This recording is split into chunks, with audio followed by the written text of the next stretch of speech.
नमस्कार दोस्तों, target banking knowledge के एक नए वीडियो में आप सबका स्वागत है। स्टेट बैंक ऑफ इंडिया का नया अकाउंट ओपनिंग फॉर्म कैसे भरा जाता है, सही तरीके से कैसे भरा जाता है और क्या क्या चीज़ें इसमें लगती हैं, क्या नहीं है आपको ज़रूरत है, सब इस वीडियो में हम जानेंगे दोस्तों। चलिए आगे बढ़ते हैं दोस्तों। ये फॉर्म है state bank of India account opening form है। ये आप किसी भी नज़दीकी ब्रांच में से कलेक्ट कर सकते हैं और आप फिल करके जिस भी ब्रांच में आपको खुलवाने का है वहाँ आप दे सकते हैं। ऐसा नहीं कि उसी ब्रांच में देना है, आप कहीं भी दे सकते हैं। तो ये कुछ फॉर्म ऐसा दिखता है। यहाँ पे सबसे ऊपर अकाउंट नंबर आपका आएगा, वो लास्ट में मिलेगा आपको, तो वो आपको छोड़ देना है। यहाँ पे आपको नाम लिखना है आपका। यहाँ पे किफ आईडी करके पूछा है, वो भी आपको नहीं फिल करना, नाम आपका लिखना। और अगर जॉइंट में खुला रहे तो BC में भी आप लिख सकते हैं, जिसका भी आपको जॉइंट में रखना है। फिर नीचे आप चलते हैं तो फोटोग्राफ आप देख सकते हैं, फर्स्ट होल्डर का फोटोग्राफ आपको डालना है, वहाँ पे चिपकाना है और सिग्नेचर आएगा यहाँ पे आपका, जो स्पेसिफिक सिग्नेचर आप करना चाहते हैं, चेक पे जो साइन आएगा वो यहाँ पे करना है आपको। फिर उसके बाद डेट ऑफ बर्थ है, डेट ऑफ बर्थ के बाद आपको पैन नंबर डालना है। अगर पैन कार्ड नहीं है आपका तो यहाँ पे फॉर्म 60 करके आपको लिख देना है, FORM 60। वो एक फॉर्म रहता है दोस्तों, वो आपको भरना पड़ेगा। वो कैसे भरना है उसका भी वीडियो हमने बनाया है, लिंक मैं वीडियो के डिस्क्रिप्शन में डाल देता हूँ, वो आप चेक कर सकते हैं। तो उस हिसाब से आपको फॉर्म 60 भर के साथ में इस फॉर्म के लगा के देना है। फिर यहाँ आप ये देख सकते हैं साइन ऑफ वेरिफिकेशन ऑफिसर, वो सब बैंक ऑफिशियल का काम है, SS नंबर भी उनका ही आएगा।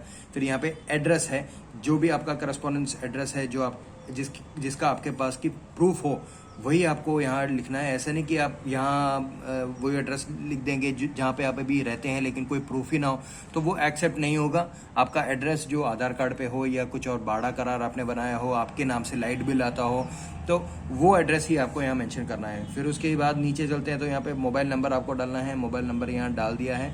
और ईमेल पूछा है, ईमेल आप डाल सकते हैं, कैपिटल में डाल दे तो भी चलेगा।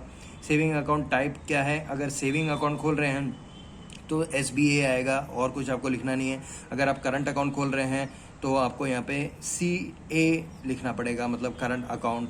और यहाँ उसके बाद मोड ऑफ ऑपरेशन में ये सिंगल बंदा है जो अकाउंट खोल रहा है, तो यहाँ पे आएगा सिर्फ सेल्फ। उसके बाद आगे बढ़ते हैं दोस्तों। मदर्स नेम पूछा है तो यहाँ पे मम्मी का नाम लिख दिया है। नॉमिनी नेम आप किसी का भी नाम लिख सकते हैं और रिलेशनशिप लिख देना ब्रैकेट में।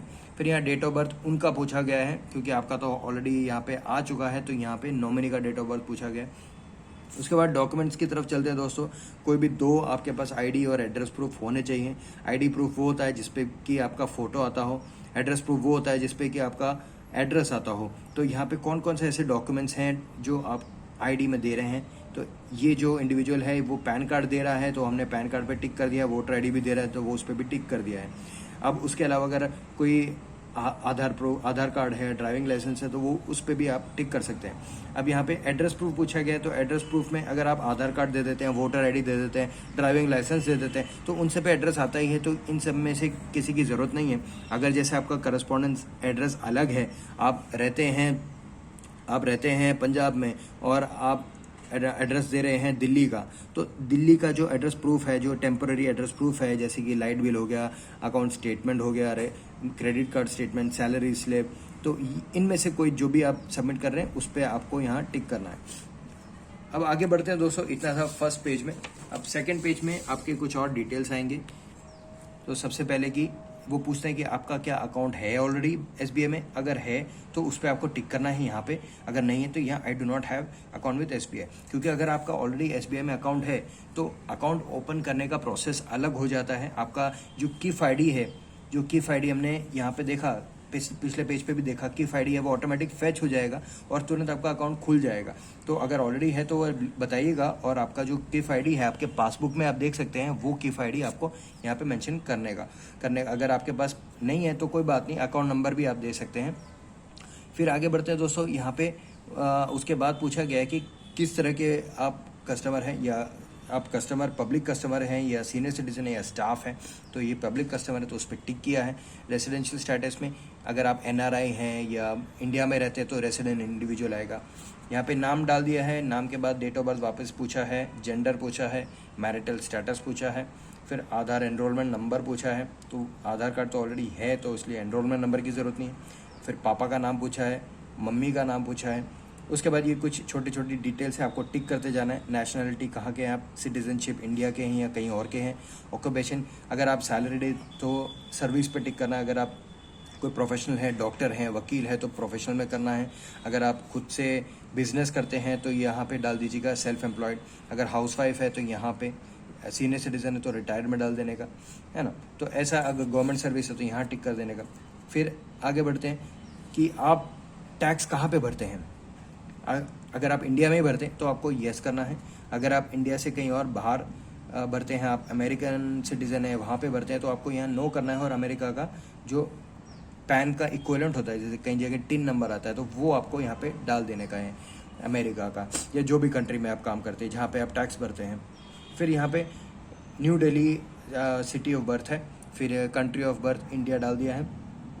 अब यहाँ नीचे चलते हैं, वापस डॉक्यूमेंट डिटेल्स मांगे गए। पहले कौन कौन से डॉक्यूमेंट डाले हैं वो था, अभी उसका डिटेल मांगा है, तो उसका नंबर आपको डालना है। यहाँ पे आधार नंबर डाल दिया है। फिर किसने इशू किया है, आधार UIDAI करता है। इशू डेट कब का है, कहाँ से इशू है, कौन सी सिटी से हुआ है, ऐसा। अब प्रूफ ऑफ एड्रेस में हमने यहाँ पे करंट पे टिक किया है, इसलिए क्योंकि वहाँ पे अभी हम रहते हैं। और अगर आप कहीं और के हैं और आप किसी और जगह अकाउंट खोलना चाहते हैं तो वहाँ का जो करंट एड्रेस प्रूफ है वो आपको दिखाना पड़ेगा। यहाँ पे हमने एड्रेस लिख दिया है और उसके लिए क्या प्रूफ में हम दे रहे हैं वो है वोटर ID, तो वो हमने यहाँ पे टिक कर दिया है। फिर एड्रेस पूरा यहाँ पे मेंशन किया है इंक्लूडिंग पिन कोड नंबर। अब उसके बाद चलते हैं दोस्तों तीसरे पेज पे। तो तीसरे पेज पे यहाँ पे एड्रेस वापस पूछा गया है। अभी एड्रेस जो है करस्पॉन्डेंट एड्रेस अगर परमानेंट एड्रेस से अलग है तो आपको दोनों मेंशन करना पड़ेगा। अगर सेम है तो सेम एज अबाउ कर सकते हैं, जैसे कि इस केस में किया है। कॉन्टैक्ट डिटेल्स में डाल दिए, मोबाइल नंबर और ईमेल ID। अब यहाँ पे इनकम के बारे में थोड़ा डिटेल्स पूछा गया है, तो उस हिसाब से आप यहाँ डाल सकते हैं। अभी अगर आपकी अच्छी सैलरी है, अगर आप सैलरीड पर्सन है और आपकी अच्छी इनकम है, तो एक मैं आपको ऑप्शन देता हूँ, सैलरीड अकाउंट भी आप खुलवा सकते हैं। SBI में सैलरीड अकाउंट का भी ऑप्शन रहता है, तो वो अकाउंट आप खुलवा सकते हैं। तो आपका क्या मिनिमम बैलेंस का चक्कर ही कट जाएगा, ज़ीरो बैलेंस में आपका अकाउंट खुल जाएगा और उसके कई और बेनिफिट्स भी होते हैं। अगर आपको कुछ जानने की इच्छा है तो मेरे को कमेंट में बताइए, मैं ज़रूर आपको बता दूंगा कमेंट्स में ही, ठीक है ना। फिर आगे बढ़ते हैं, ऑर्गेनाइजेशन नेम जहाँ पे भी काम करते हैं, किस तरह का काम है, IT का काम है, पॉलिटिकली एक्सपोज है कि नहीं, तो उस पर नहीं किया है। फिर उसके बाद details related person, fill the details in form BI for each additional related person. अब यहाँ पे हमने एक ही का अकाउंट खोला था ना, हम यहाँ पे एक ही व्यक्ति का अकाउंट खोल रहे हैं, तो यहाँ पे ये आप ब्लैंक छोड़ सकते हैं, कोई रिलेटेड पर्सन है नहीं आपका, आप अपने आप से अकाउंट खुलवा रहे हैं तो ये आप छोड़ सकते हैं। फिर अगर आप इंडियन हैं बाय बर्थ लेकिन आप कहीं और काम करते हैं, किसी और कंट्री में काम करते हैं, तो ऑब्वियसली वहाँ पे आप टैक्स भरते होंगे, तो वो कंट्री का डिटेल आपको यहाँ डालना है। उसका जो टिन नंबर है, पैन का जो इक्विवेलेंट होता है, वो आपको नंबर मेंशन करना है, और कौन से कंट्री में आप काम करते हैं जहाँ पे आप टैक्स भरते हैं वो आपको मेंशन करना है। फिर उसके बाद यहाँ पे एड्रेस इन ज्यूरिसडिक्शन कंट्री, ये सब उसी कंट्री का आएगा। तो अगर आप इंडिया में ही रहते हैं, इंडिया में ही टैक्स भरते हैं, तो ये आप छोड़ सकते हैं। अगर कहीं और रहते हैं तो उसका पूरा आपको डिटेल डालना पड़ेगा, एड्रेस भी आपको यहाँ मेंशन करना पड़ेगा। अब ये है दोस्तों फॉर्म 60। मैंने जैसे कि पहले वीडियो में बताया था, एक फॉर्म होता है फॉर्म 60, वो कैसे भरना है उसका एक पूरा वीडियो ही हमने बनाया हुआ है। तो इस फॉर्म में फॉर्म 60 ऑलरेडी प्रेजेंट है, तो आपको अलग से फॉर्म भरने की ज़रूरत नहीं है। अगर आप किसी ऐसी बैंक में खुलवा रहे हैं अकाउंट जहाँ पे कि फॉर्म के साथ फॉर्म 60 नहीं है, वो फॉर्म 60 एक अलग से फॉर्म आपको देते हैं, तो आप वो वीडियो देख सकते हैं। सेम पैटर्न रहेगा, आपको बस वो भर के देना है कि आपका इनकम कितना है, आपके कुछ छोटे छोटे बेसिक डिटेल्स पूछे जाएंगे, पैन आपने अप्लाई किया है कि नहीं, तो वो सब आपको यहाँ पे मेंशन करना है। अब ये सब छोड़ सकते हैं, ये सब ऑफिस यूज़ के लिए है। अब लास्ट पेज की तरफ बढ़ते हैं दोस्तों। लास्ट पेज पे आता है कंडीशंस, टर्म्स एंड कंडीशंस। ये आपको पढ़ना है तो आप पढ़ सकते हैं, काफ़ी लंबा है। आप इसमें KYC के बारे में, चार्जेस के बारे में, और आपको किसी के साथ OTP वो सब शेयर नहीं करना चाहिए। इस तरह के जो बेसिक चीज़ें हैं जो कोई भी व्यक्ति जिसका बैंक में अकाउंट हो उसको पता होना चाहिए। इस तरह की डिटेल्स बताई गई हैं, आप अपनी जानकारी के लिए पढ़ सकते हैं। उसके बाद आपको एक और यहाँ पे एक फोटोग्राफ के साथ में आपका जो साइन है वो करना है। जैसे आपने पहले साइन किया था वही साइन यहाँ पे आ जाना चाहिए। तो ये था दोस्तों SBI के अकाउंट ओपनिंग प्रोसेस के बारे में। सिंपल सा एक फॉर्म है, लेकिन बराबर आपको भरना चाहिए। अगर आप कुछ गलती करते हैं तो आपका अकाउंट ओपनिंग प्रोसेस डिले हो सकता है, रिजेक्ट भी हो सकता है। अगर आप बहुत सही गलती करते हैं तो कोई काटा बेटी मत कीजिएगा, बराबर ये वीडियो देखिएगा, उसके बाद ही भरिएगा। और स्टेप बाय स्टेप आप वीडियो देख देख के ये फॉर्म भर सकते हैं, जिससे कि आपकी कोई गलती ना हो। क्योंकि गलती हो गई तो मैंने जैसे कि बोला वो डिले हो सकता है, वापस आपको ब्रांच बुला सकते हैं, साइन करवाना पड़ेगा या नए से भरना पड़ेगा, तो ऐसी दिक्कतें हो सकती हैं। इसलिए शुरू में ही आप ये बराबर भर के दीजिएगा।